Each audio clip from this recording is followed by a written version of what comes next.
My name is Yoshimi Geda Johnson. I'm from Japan. When I was 15, I left my home. I came all the way to America. I did not like Japanese education with straight memorization, and I was seeking for meaning in life. I didn't want to stuck in a train, railroad, same path. Just study for exam, pass, graduate, get a good job.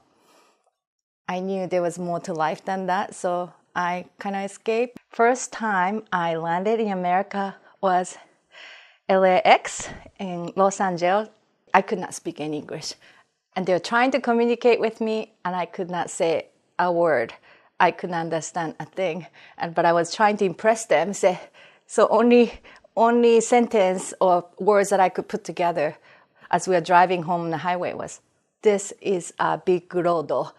They had no idea what is this girl saying. So I remember those first years, and I'm just purposely dropping something, napkins or fruit. Oops. Like, I wanted to have a quick reaction to speak English. After 6 months, it got easier. But Americans were very friendly, individual thinking, and they became my family. Yeah.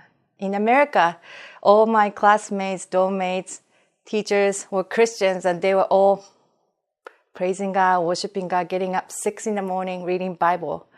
Everything, they were doing it for God's sake. I don't have that kind of relationship with God. God was like grandfather figure somewhere out there protecting me. But a couple years after I started to understand English, I goes, wait, this message, this Bible message, it's for me. And the missionary was speaking one night, and he goes, if you believe with your mouth that Jesus is the Lord, you'll be saved, from Romans 10:9. I said, you mean that verse is in my Japanese Bible too? I had to go home and check it out. I said, oh, it does say, I have to confess with my mouth that Jesus is the Lord, you'll be saved. I will be saved. So I prayed the prayer every night. There was nobody else around, but I wanted to have the relationship. And once I got saved, I couldn't do anything but that. Like, I wanted to share the truth with people. This is too good to keep it to myself. And then mission, what became part of my life. So I applied to Cedarville College right here in Ohio.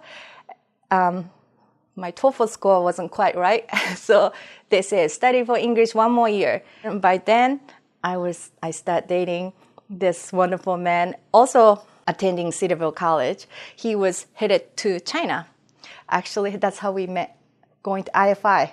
We were serving every Friday night together. He was a driver. Every Friday night, we would come, and I was helping out with a Japanese group, Asian group, teaching. Being here at IFI opened up my eyes so much to see the needs and differences and the culture struggles and history.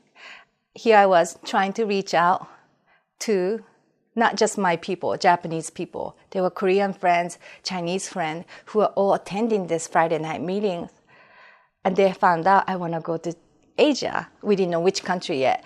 I wanted to go to Asia as a missionary. And then my non-Christian friends, OSU students, they said, Yoshi, I need to tell you something. I need to show you something. So they give me history lessons, what my country has done. And after discovering the, how can I say, terrible sin that our country has committed, and it's being hidden, that was embarrassing and also hurtful. And I can't believe it that we are not confessing. We have not confessed what we have done, the damage we have caused, the death, the crime. So I feel so convicted of my country's sin. And Rich encouraged me, why don't you make the public apology? Like I said, but I was not born, but I don't know that people. Talking about strangers, they're a room full of hundreds of people. But I was working with Chinese staff and different people, but God never makes mistake. And I said, okay, after praying about it, I felt like I needed to stand up and say something one night. So in front of all the students and staff members and leaders, and I stood up and I am sorry. I apologize for my country's terrible sin against your people. Please forgive me, and please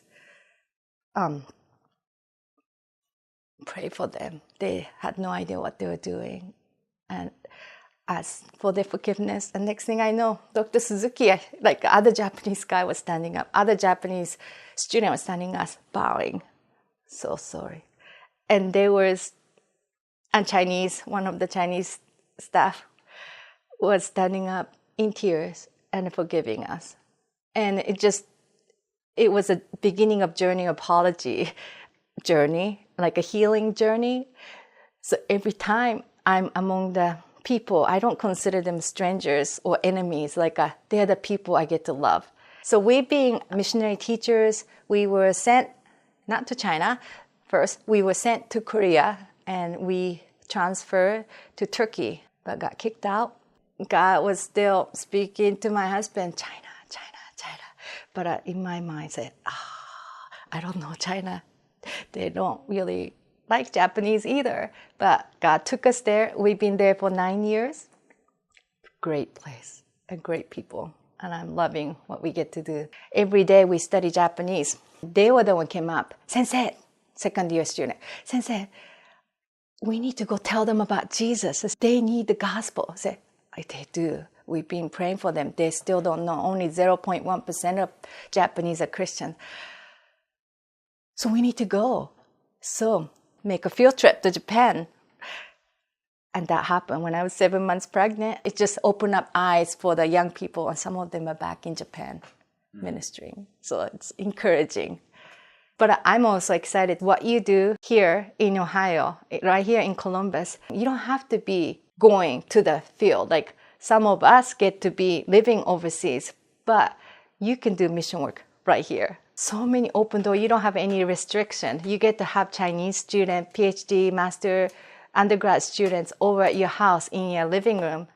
You get to not just live out Christian life, you get to actually tell them about Jesus openly, and they are seeking, and they are going back to their own home country and be the missionary in their own homes.